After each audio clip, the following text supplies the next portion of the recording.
He entered the bookstore with slow, almost dragging steps, as if carrying not only the weight of his own body, but of memories that no one else sees. The fine rain ran down the windows of the foggy facade of an old second-hand bookstore in downtown San Antonio. It was a place forgotten by many, but for him, that space between cramped shelves and the smell of old paper was almost a sanctuary. He wasn't there by chance. He was looking for a book. Or maybe something that would help him remember who he was, or who he had stopped being. The attentive eyes ran over faded spines until they stopped on a specific, familiar title, with pages marked by time. Meditations by Marcus Aurelius. He knew it well. That copy seemed like the same one that had once accompanied him during cold nights in the desert, when everything around him screamed fear and loneliness. That book had helped him survive, not only the war, but the return from it. As he absently leafed through the pages, his calloused fingers touching underlined passages that still seemed to burn in his soul, something snapped him out of his trance. A woman approached from the side of the bookshelf, elegantly dressed but with a restrained expression, as if she had been trying to smile all morning, and failed. She picked up the same book, noticing its presence only at the last moment. They exchanged a brief glance, civil and direct. "Damn," she muttered, turning her bag upside down. Cards, documents, cell phone, except for her wallet. He watched in silence, without judgment. There was something about it all that was familiar to him. The rush, the embarrassment, the lost gaze. In a simple gesture, without even waiting for a reaction, he went to the counter and paid for the book. "This book saved me when all seemed lost," he said, his voice hoarse but firm. "I hope it does the same for you." She was paralyzed for a moment. Not because of the value of the gesture, but because of the way it was done, with truth, with soul. That was not courtesy. It was a silent message from someone who knew exactly what it was like to be at the bottom and still believed that something could help. The store clerk watched the scene out of the corner of her eye, perhaps without understanding. She took the book, thanked him quietly, and hesitated for a second before leaving. But instead of leaving, the unexpected happened. "Do you have a few minutes?" she asked, looking at him with a new sparkle in her eyes. "Have you ever felt this? The feeling that something common, almost banal, like a book, can be the beginning of everything. That a phrase said at the right time can completely change the course of a life? Or two?" They left the bookstore together and walked to a nearby cafe. The kind of place where real conversations still happen. But what neither of them knew was that their meeting had much more in common than it seemed. He, a war veteran trying to rebuild himself. She, a millionaire CEO who behind all her power carried a void that success could not fill. What you're about to discover now may surprise you. Stay with me. Because that simple gesture, almost forgotten on the counter of a bookstore, was just the first thread of a much bigger story. Coffee steam rose in slow spirals between them, as if time itself had slowed down for that moment. The table was small, made of worn wood, with a few cup marks left by other silent encounters. She watched everything on it with a rare interest. Not the superficial kind of interest, but the kind that tries to decipher someone's soul without using words. He stirred the cup slowly, without haste, without vanity. The old coat, which seemed to have faced all the seasons of the year, held in its fabric stories that few would dare to ask. And when she risked the question, with a shy smile on her lips, "Do you always pay for books for strangers?" He just smiled with the corner of his mouth, as if he carries more answers than it would be fair to reveal at once. "Only when I feel that the pain is similar to mine."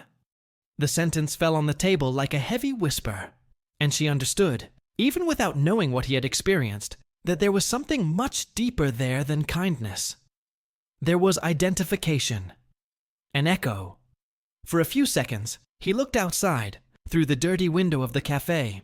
The rain had stopped, but the sky was still gray, the kind that matches certain memories. Inside him, the images came back with force. The muffled screams of gunshots, the dry sound of the explosion that separated friends, the sand mixed with blood in his eyes. He remembered the silence that came afterwards, always afterwards. when everyone around him expected him to be the same. But how do you come back from a place where you lose your own name? When he returned from the war, everything seemed to have changed. Except the world. The supermarket still had the same shelves, the neighbors still smiled the same way. But he was no longer the young man who had left. Inside, everything was broken into 1,000 pieces. And no one noticed. People said, "Welcome back," with polite applause. But they avoided talking for long. They avoided looking him in the eye. They avoided his silence as if something dangerous lived there. Even jobs came with detours. He knew how to devise defense strategies, how to disarm minds, how to protect an entire base, but he no longer knew how to fill out forms or smile in interviews. And that hurt. Not because of the rejections themselves, but because of the feeling of having ceased to exist. She remained there, in front of him, holding the book as if she were afraid of dropping it. Her gaze, previously distracted and executive, now seemed to want to understand. Truly. As if she saw there not only a man, but a battlefield that had not yet been deactivated. She wanted to know more, but respected the silence. And it was in the middle of this pause that he spoke again. Not in a hurry, but with sincerity. "It's strange. When you do everything right, you survive. And yet no one recognizes you as whole, as someone who still has value." She lowered her eyes. It touched her too, in a different way, but with the same force. Because even on the other side of life, with luxury, power, prestige, she also felt invisible, misunderstood. Surrounded by people who admired her in public, but didn't really care when the door closed. But she didn't say it. Not yet. She just blurted it out, almost without realizing it. Sometimes the world doesn't know how to deal with hurt people. He nodded, as if he had carried that phrase in his bones for years. But he didn't answer. And it was in that silence, in that invisible interval, that something began to change. Because there, in that forgotten coffee shop, were not a veteran and a businesswoman. There were two survivors. From different wars, but with similar scars. He watched a child in the distance, running between the tables with a book in his hands. He smiled slightly. And for a moment, he seemed to see himself there. Years before it all began. Before the uniform, before the pain. That was a tear in the darkness. But then came the hard thought that always pulled him back. How many times had he tried to start over? How many times had he been turned away from doors of opportunity? How many times had he heard, "You are too qualified," or "We need someone with a different profile"? What hurt the most was not the lack of work, it was the lack of purpose. The only thing that kept him going was discipline. It never left him. Waking up early, training alone, keeping his mind strong, even when his chest screamed for him to give up.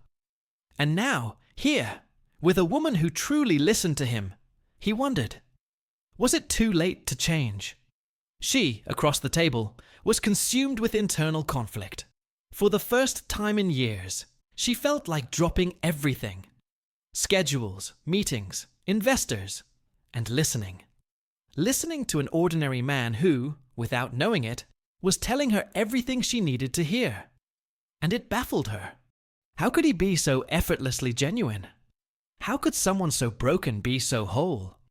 She wanted to ask more, but she held herself back, because she was also hiding her own wars, and she wasn't yet ready to expose the trenches she kept inside her chest. Deep down, they both knew. This conversation was just beginning. What was at stake here was not just a casual connection. It was the chance to see, and be seen, by someone who understands what it's like to walk in the dark and still keep going. Now that the two were facing each other, it was impossible not to wonder, how far could this exchange lead? Write in the comments, "I also carry scars."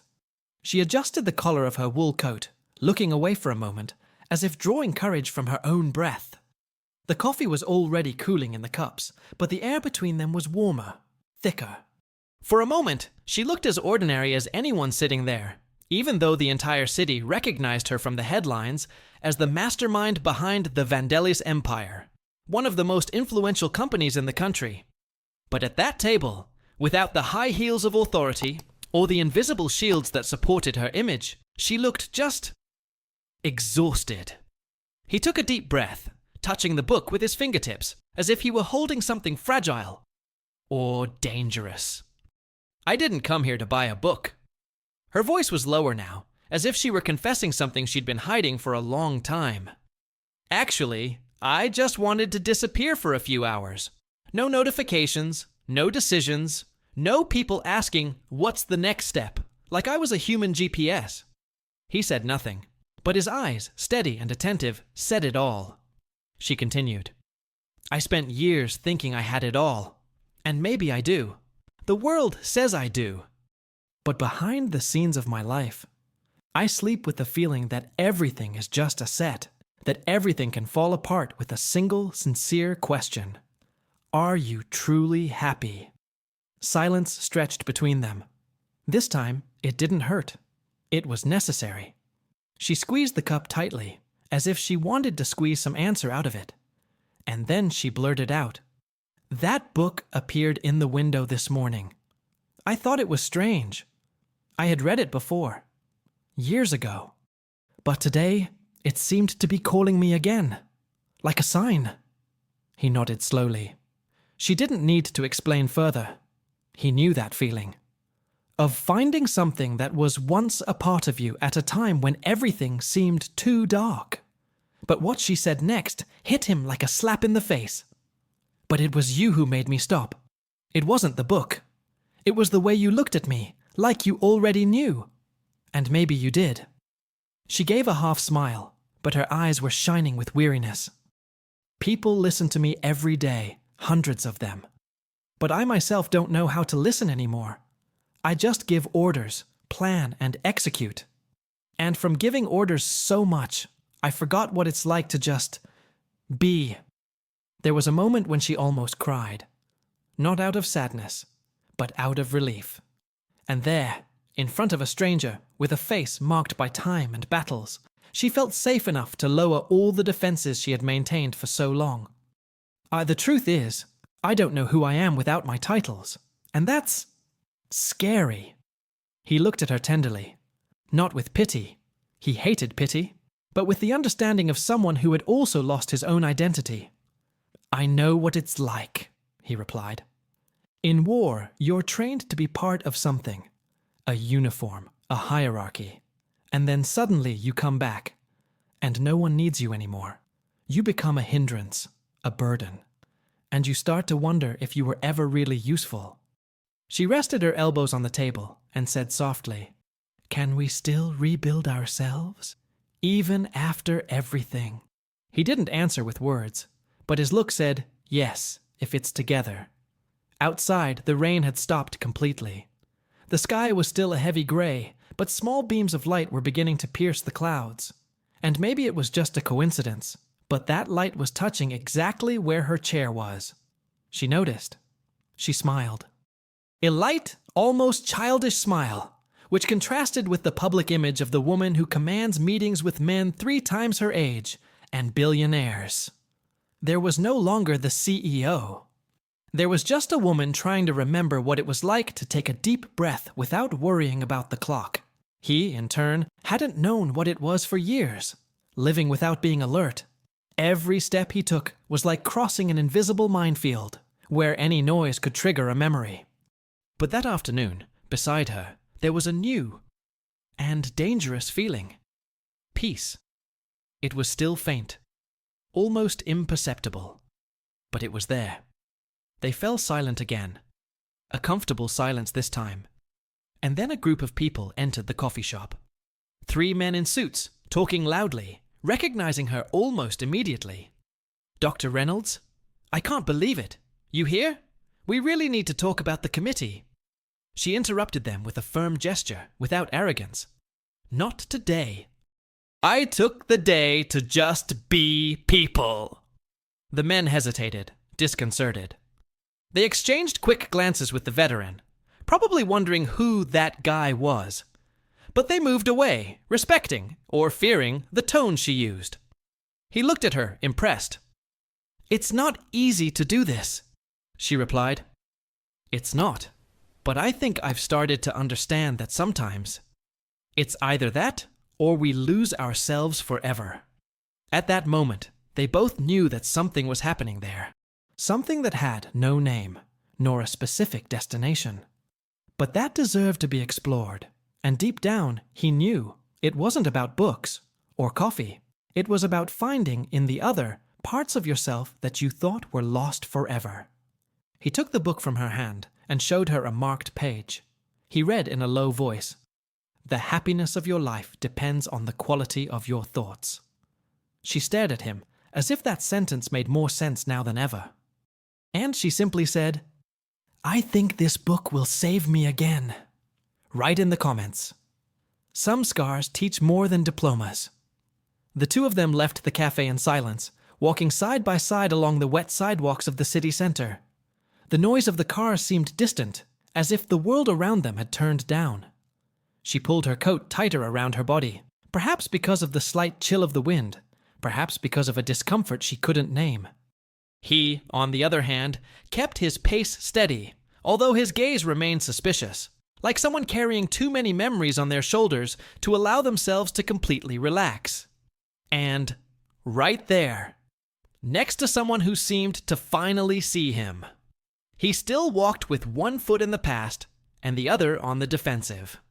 As they turned the corner, they passed a group of young men in suits, excitedly exiting a modern building. They were laughing loudly, talking about business, startups, figures, and plans, until one of them stopped laughing for a second when he noticed the couple. His eyes swept over the woman with a knowing, almost reverent look. And then, when he saw the man next to her, wearing an old coat and worn boots, his tone changed. "Look, CEO with private security or new social project?"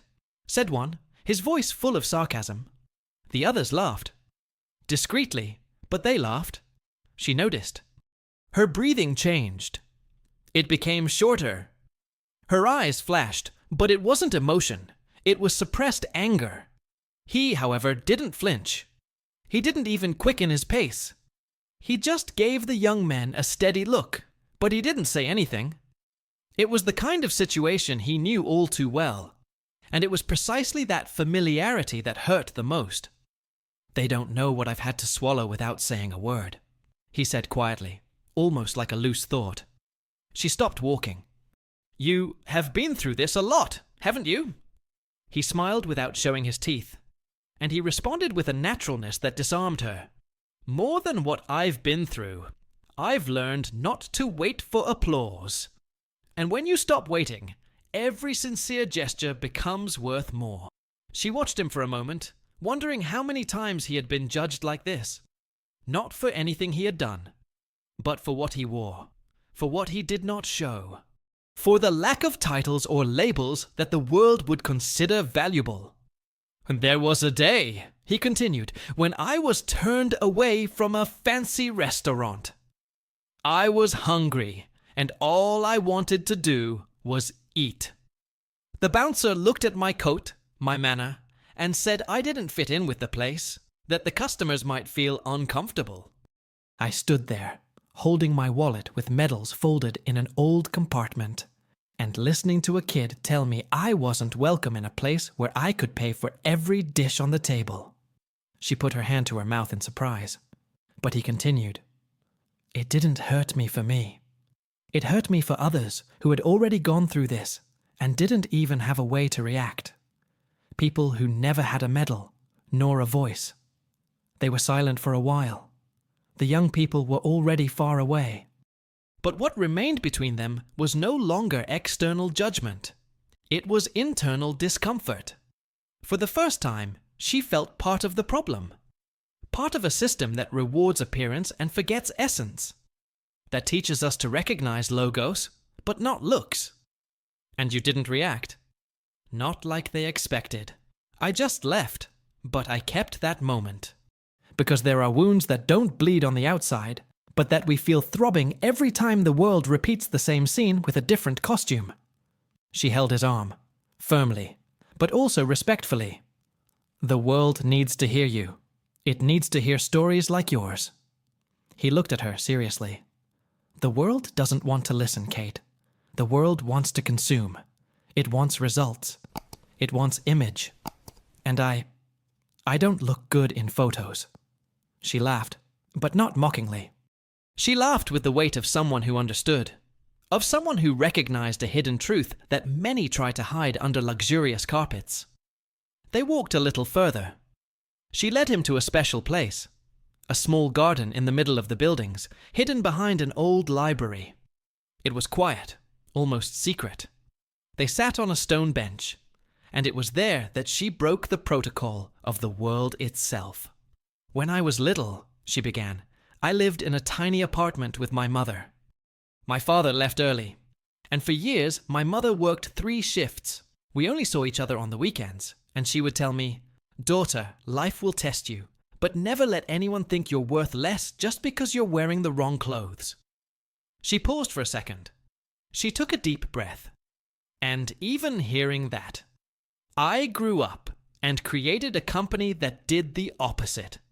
A system where people with their stories are ignored." The veteran looked at her, but said nothing. Because in that moment, he realized that what she carried was not just guilt. It was a decision about to change. "Maybe it's time to fix this," she finished. The conversation seemed to gain new momentum, a new tone, something between regret and courage. And at that point, he understood that she was no longer just a lonely CEO trying to escape for a few hours. She was a woman facing her own shadow, choosing not to run anymore. As the wind gently rustled the leaves on the trees, she took a small card from her pocket, bearing the discreet logo of the foundation she helped to support. More out of obligation than actual desire. This was just a facade. "But if you're up for it, I want you to help me turn this into something real." He looked at the card, then at her, and he just said, "I'm in. But only if it's going to make some real noise. Write in the comments. I'm tired of the silence too." The park was almost empty, except for a few wet benches and the distant sound of dry leaves being dragged by the wind. The sky, still gray, seemed to match perfectly what he carried in his chest. They sat side by side, their shoulders almost touching. But there was an invisible space between them, made of memories that still had no name. He stared fixedly at some point ahead, as if he needed to find a way to say what he had never said out loud. "She left me the day after I arrived." I hadn't even taken off my uniform yet. The tone of his voice changed. There was no anger, no drama. There was an old pain, controlled but never healed. She turned her face toward him, her eyes intent but not interrupting.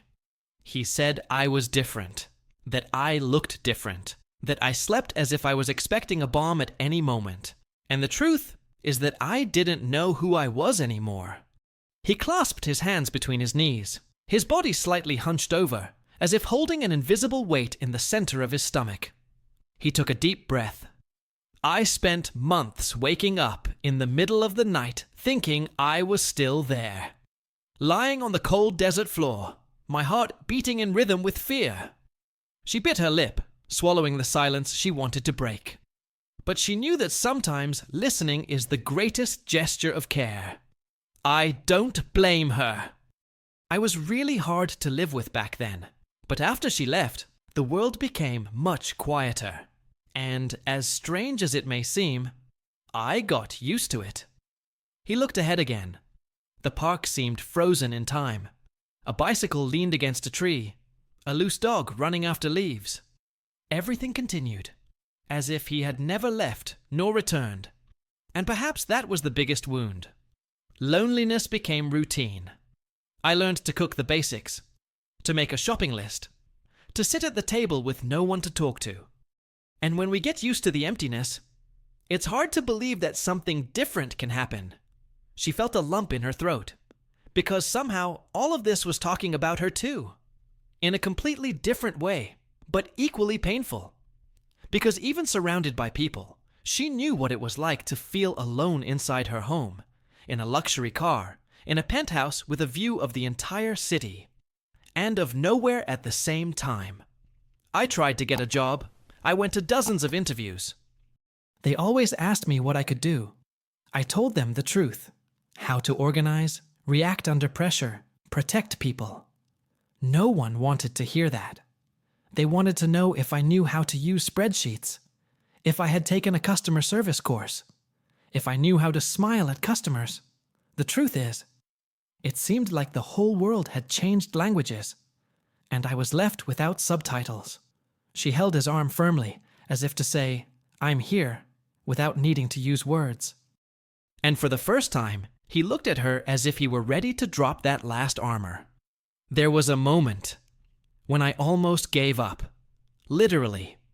I sat on a bench just like this one, with everything dark inside. And I thought, if I disappear, who will notice? Who will care? The silence that followed was absolute. She closed her eyes for a second, and when she opened them, a tear fell discreetly. Not out of pity, but out of truth. Because of the raw pain he carried, and that, at that moment, she felt too. He continued. But then a lady walked by with a grandson in her arms. She looked me in the eye, smiled, and said, "Thank you for everything you've done." I don't know how she knew, but that smile held me. She took a deep breath, trying to contain her emotion. "You never told anyone about this?" "To no one. Until today." They stayed there for a few more minutes, without moving. Time seemed to have slowed down, respecting the confession. And it was then that she, breaking her own silence, asked softly, "And now? After all this? What do you expect?" He took a while to respond, as if he were measuring the value of each word before putting it out into the world. I don't know. But after today, I think for the first time in a long time, I don't want the day to end." She smiled, a restrained smile, but full of something new. Hope. And that was exactly what he still didn't know how to deal with. With the idea that maybe someone wanted to stay, without rushing, without obligation, just to stay. They got up from the bench slowly, walking without any clear direction. But this time, their steps were different. Lighter, firmer. The day was getting dark, but instead of ending, it seemed to just be starting over. And there was a kind of silent agreement in the air. This didn't yet have a name, but it already had a meaning. Write in the comments. I've also gotten used to the silence. The city lights were slowly coming on, as if every street light, every shop window, every headlight was trying to soften the darkness that was falling with the fall of the afternoon. But for the two of them, walking together through the old streets of San Antonio, it was as if the night didn't scare them. It was as if, on that particular day, the shadow had another meaning. No longer of fear, but of shelter. She walked with firm steps ahead, almost as if she knew exactly where they were going. He followed her, quiet but attentive, sensing that something was about to happen, even without knowing what. They turned onto a narrow street, where the buildings had small windows and dark wooden doors. They stopped in front of an old, unmarked facade, where the faded letters of an aged sign indicated what had once been a public library. She pushed the door open slowly. An ancient creak mingled with the strong smell of paper and old wood. The light inside was low, soft, almost welcoming. He hesitated for a second at the entrance, looking around. Tall bookshelves filled with dusty books. A wall clock that showed a late hour. The silence inside was thick, dense, but different from the kind of silence he knew. It wasn't the silence of forgetfulness. It was the silence of someone who keeps too many stories and says too little. "Come, it's this way," she said, leading him to the back of the room. There, between two crooked bookshelves, was a small mahogany desk with a thick book in the center. She pulled it out carefully. It wasn't a reading book. It was a box. Inside it was a heavy golden key, ornately decorated with details that looked too ancient to have been there by chance. She took the key, looked at him, and said in a firm voice, "This is my secret place. Only those I trust are allowed in." He frowned in surprise. He was used to hiding places, but not to being invited into one. I grew up without a father, she continued, walking to an iron door in the corner of the room, where the key clicked in. They told me he had abandoned us, that he was weak, that he disappeared when my mother needed him most. For years I hated that name. For years I repeated what I was taught. She opened the door slowly, revealing a small, welcoming room, with walls lined with rare books, worn armchairs, and paintings of old soldiers. It was more than a refuge. It was a silent memorial. And he knew at once that this was no ordinary space. It was sacred. She entered first, turned to face him, and said, "It was only many years later, in a forgotten box in the attic of my mother's house, that I found a letter. I discovered that my father had been a veteran, that he had suffered from post-traumatic stress, that he had been judged, silenced, and died alone." She took a step forward, her breath catching for a second. "Nobody told me. They hid it from me. They said it was shameful. But that day, reading those words, I felt like he was talking to me. And it was the first time I cried for someone I never really knew. He didn't know what to say. He just looked and felt. It pierced him like a silent blade. I created this space for him. And for all those that no one remembers anymore, to preserve the memory that society buries without ceremony." She then stepped closer, her eyes fixed on his. "And when I saw you, when I heard your voice in that bookstore, it was as if my father had pushed me in that direction, as if to say, 'Listen to him.' And I listened. There was a lump in his throat now, one he couldn't untie, one that didn't come from pain, but from recognition. For the first time in a long time, he felt like he existed beyond what he had done in the past. He was seen. Really. And not as a symbol, but as a man. "You are not invisible to me," she said.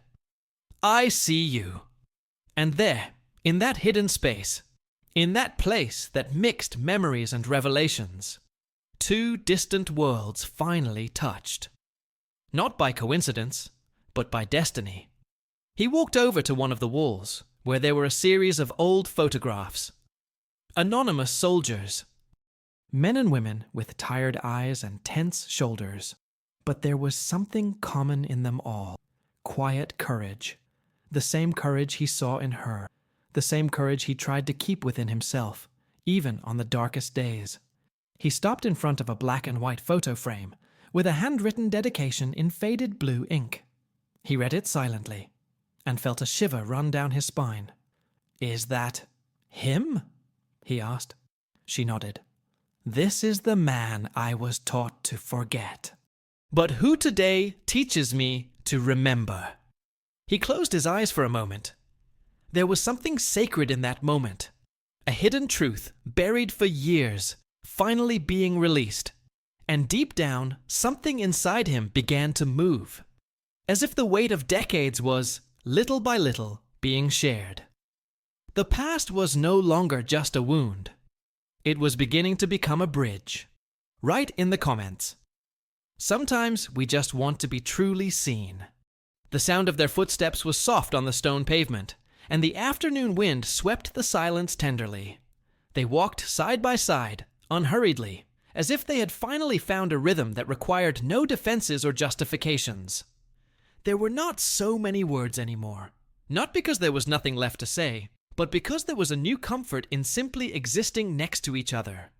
The long shadows of the evening fell over the ancient walls of the city, and each ray of sunlight filtering through the trees seemed to tinge the moment with a kind of relief, as if time were finally on their side.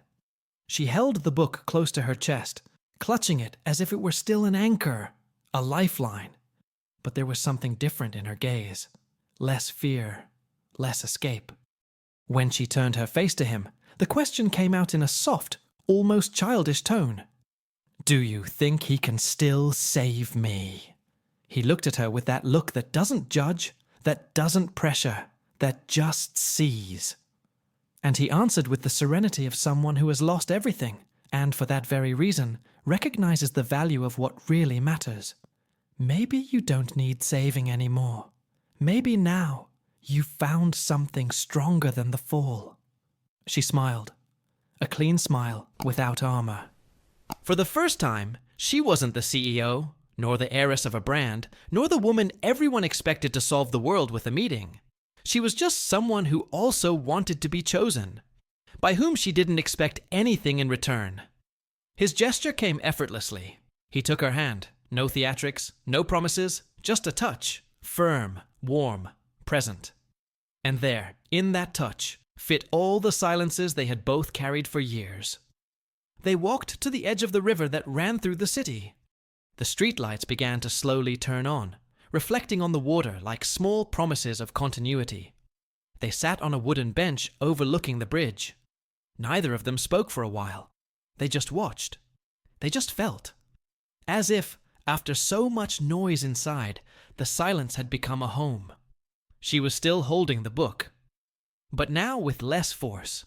You know, I grew up thinking that I needed to build walls to survive, that if I was strong enough, no one would be able to hurt me again. But today, I think I finally understood that walls don't prevent hurt. They just keep someone real from getting close. He nodded, calmly. And sometimes, it is precisely the wound that makes room for something new to enter. She looked at him as if she were looking into a different mirror. And for an instant, everything she had built, the awards, the titles, the events where she had been honored, none of it seemed more valuable than that moment.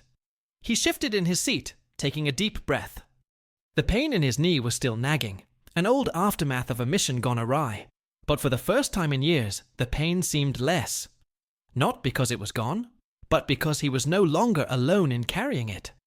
You brought me back to a place I didn't even know existed anymore, he said, looking at the horizon. She frowned, curious. What place?